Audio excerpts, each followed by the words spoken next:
Jaime Baza, buenos días. Buenos días, ¿cómo estás? Bien, candidato constituyente a la constituyente independiente que postulas por el Distrito 7, Valparaíso, Viña del Mar, Isla de Pascua. Vamos a comenzar, tú apareces por la lista del Frente Amplio. Así es, Ya, independiente ¿qué en tan cupo de convergencia independiente? social. ¿Cómo? Independiente en cupo de convergencia social. Ah, Convergencia Social. Bien, pero tú apareces muchas veces como el candidato del Frente Amplio. ¿Qué tan independiente eres tú? No entiendo la pregunta. ¿Qué tan independiente eres realmente? 100% independiente, estamos hablando de un criterio jurídico de personas que son militantes o no son militantes. Yo no soy militante, por lo tanto soy independiente. Ya. Sobre la nueva constitución, bueno, yo soy cubano, soy extranjero, y sobre la nueva constitución voy a citar algo que tú dijiste eh, en cuanto al trato a extranjero o a pueblos, quizás te refería a los pueblos originarios. Chile ya es un país plurinacional y es fundamental que la constitución reconozca este dato. En este territorio vivimos distintos pueblos que le damos forma a una realidad multicultural. Quisiera saber hasta dónde sería capaz de llegar en la redacción de la nueva constitución en cuanto a esto que he mencionado ahora, que mencionaste. Bueno, efectivamente, en Chile hoy día conviven distintos pueblos, ¿verdad? Y distintas culturas. Eh, Tenemos más de 10 pueblos originarios reconocidos, ¿verdad? Por la legislación nacional. De hecho, vamos a tener un sistema de elección ahora para la constituyente con escaños reservados para esos pueblos. Y lo que corresponde es incorporar, creo yo, en la normativa nacional las normas internacionales, en lo que se refiere al reconocimiento de los pueblos originarios y a la autodeterminación de esos pueblos, y también la protección de los derechos fundamentales de las personas migrantes que habitan en el país. Esa también es una muestra importante de diversidad cultural, ¿verdad? Que caracteriza al país hoy día. Esa es una diversidad que hoy día está presente en el país y que la nueva constitución tiene que reconocer y también proteger. Bien, ¿hasta dónde tú serías capaz de llegar con esto? Por ejemplo, en cuanto a los inmigrantes o al extranjero, ¿modificarías el artículo 14? De la constitución. ¿Sí? El que habla este del derecho al voto en cuanto a los tiempos, 5 años fija. Sí, mira, hay un criterio ahí formal que yo creo que es excesivo. Yo creo que podría perfectamente bien rebajarse, por ejemplo, a 2 años, pensando en que la ciudadanía no es solamente una regla formal, un criterio formal, sino que se construye a partir de actos de ciudadanía. Y las personas que habitan en el territorio, que trabajan, ¿verdad?, que forman comunidad, que arman familia, etcétera, etcétera, protagonizan y llevan adelante actos de ciudadanía que justificarían, por ejemplo, que las personas también pudieran votar con plazo menor a los que actualmente establece la Constitución. No hay que olvidar que la Constitución, esa regla, está vigente desde el 80 y refleja la desconfianza que la dictadura tenía a las personas extranjeras, que eran vistas como una amenaza para la seguridad interior, especialmente del régimen de la época, ¿verdad? Por eso esa regla es tan exigente. No es una regla que se haya fijado democráticamente, sino que se impuso a partir de la desconfianza que la dictadura tenía hacia los extranjeros. Bien, Jaime, ¿cómo te consideras tú sexualmente? ¿Hetero, gay, bisexual?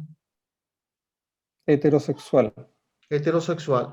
Te preguntaba esto por este tema precisamente en la nueva constitución. ¿Qué propondrías tú en cuanto a temas, por ejemplo, como el matrimonio igualitario?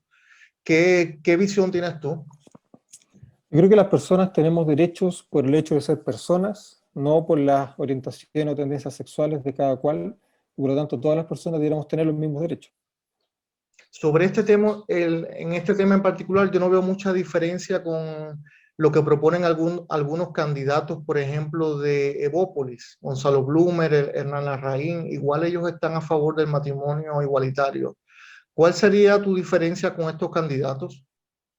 En Claro, ese, bueno, ellos no están de acuerdo, por ejemplo, con la adopción homoparental, no están de acuerdo con el reconocimiento del derecho a la identidad de todas las personas, incluso a las personas que no son mayores de edad. Hay una serie de diferencias en materia de autonomía individual y de la libertad para desarrollar los programas de vida que ese liberalismo no reconoce, ¿verdad? Y yo creo que hay diferencias importantes. Bien, Jaime, hace aproximadamente una semana, aproximadamente, precisamente ellos suscribieron una carta donde criticaban a un candidato a las constituyentes, a Fernando Atria, porque éste había hablado sobre modificación del quórum o de la libertad que pudieran tener los constituyentes para modificarlo o plebiscitar algunos temas donde no se llegara a los 2/3, plebiscitar estos temas para que la ciudadanía decidiera. Esto trajo críticas de este sector. ¿Ya? ¿Qué opinas tú sobre eso? Mira, yo creo que son cosas distintas. Una propuesta es la que ha sostenido Barraza, por ejemplo, y otros partidos y otros militantes o candidatos del Partido Comunista en torno a revisar el quórum.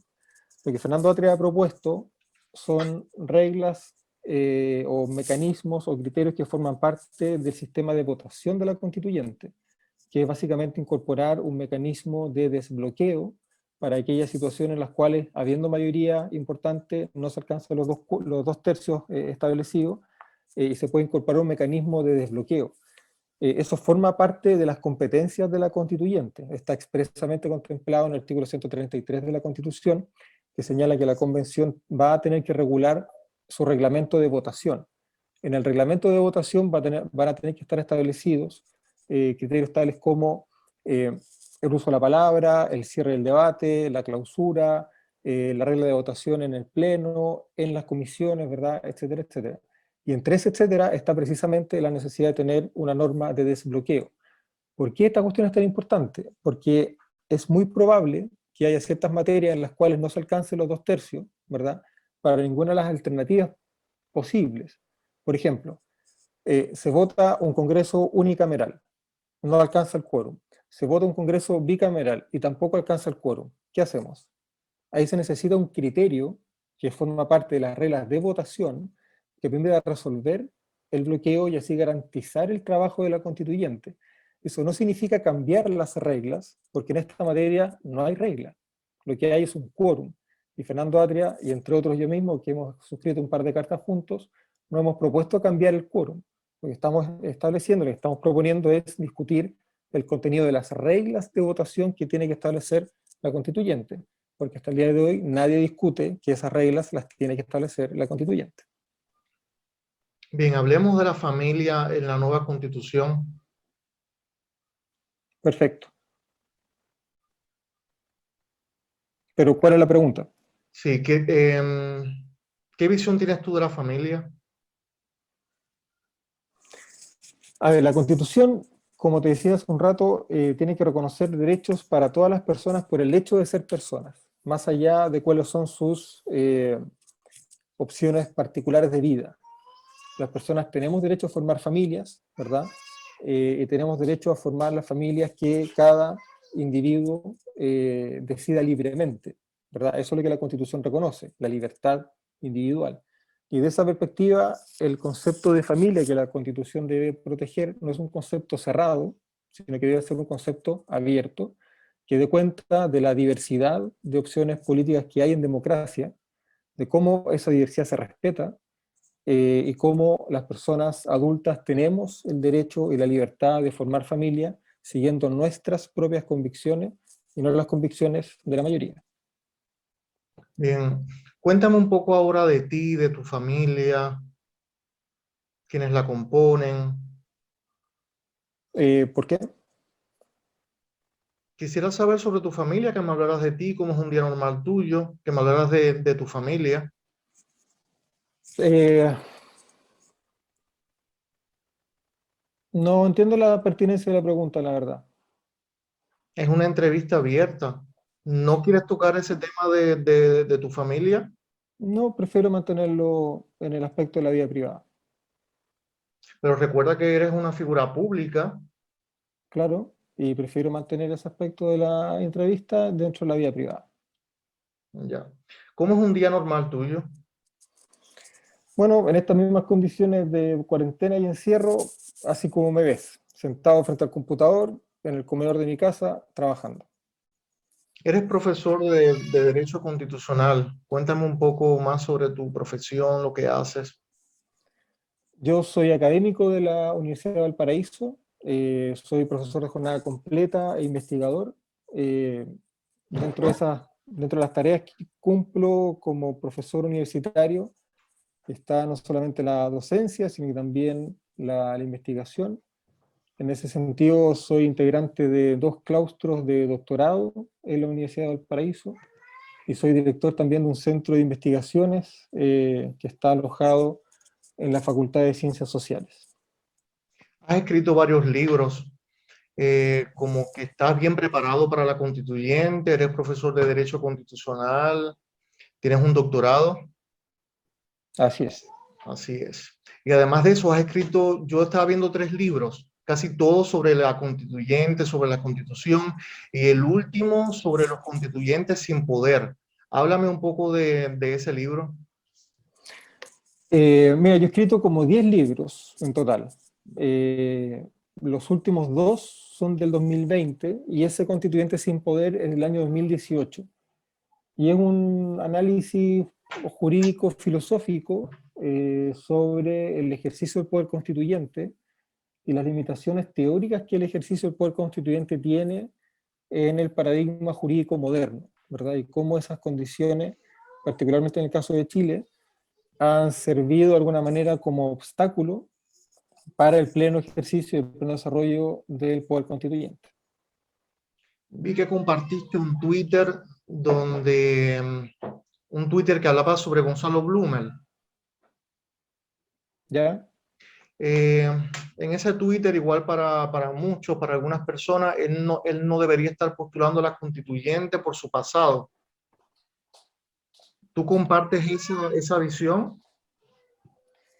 Eh, Mira, los datos objetivos son que Gonzalo Blumel fue ministro del Interior en el periodo en el que más violaciones a los derechos humanos ha habido desde el retorno a la democracia. Y esto está acreditado en 6 o 7 informes nacionales e internacionales que establecen la forma en la que las policías han concurrido en prácticas masivas de vulneración a los derechos humanos. El responsable es Gonzalo Blumel. Y efectivamente, en una democracia sólida, un personaje como ese debería estar rindiendo cuentas en tribunales y no candidateándose para la constituyente. Bien, vamos a terminar con algunas preguntas y que quisiera que las respondieras lo más breve posible y lo más rápido también. Vale. El color, Café, música, rock, chelas, ¿perdón? chelas, cervezas, Kunzman, sexo, no entiendo. definición, algo. Son cosas que te pregunto y tú respondes lo que te llega a la mente. Masculino, ¿De qué te arrepientes? eh, nada. ¿Un dolor en tu vida? La muerte de mis abuelos, Tribunal Constitucional, no. sistema de educación, Eh, um, Público, gratuito y de calidad. sistema de salud, Público, gratuito y de calidad. algunos personajes, Agustín Squella, Profesor de la Universidad de Valparaíso, un gran profesor también. Sebastián Sichel, Fuimos compañeros en la universidad, lo conozco hace mucho tiempo. Gonzalo Blumel, El ministro del Interior responsable por las violaciones masivas de los derechos humanos más importantes del último tiempo. Hernán Larraín, Hernán Larraín Eh, Mate, eh, no tengo opinión sobre él. Daniel Jadue, Alcalde de Recoleta. un sueño. Un país justo y equitativo. ¿Y un sueño tuyo, además de ese personal? ¿Alguna aspiración, algo que te falte? Eh, no, no, soy una persona que le gusta vivir tranquilamente. Ese es mi sueño. Muchísimas gracias, Jaime. Esta ha sido toda la entrevista. Ya ves cómo somos acá de espontáneo. Así que trato siempre de preguntar cosas que no preguntan mucho. Entonces son las cosas que le interesan a mis lectores. Entonces, Ya, muchísimas gracias. Gracias por haber accedido a la entrevista sin pauta, sin preguntar sobre qué era. está bien. No, está bien. Muchas gracias a ti, Ernesto, por la posibilidad también de conversar ciertos temas.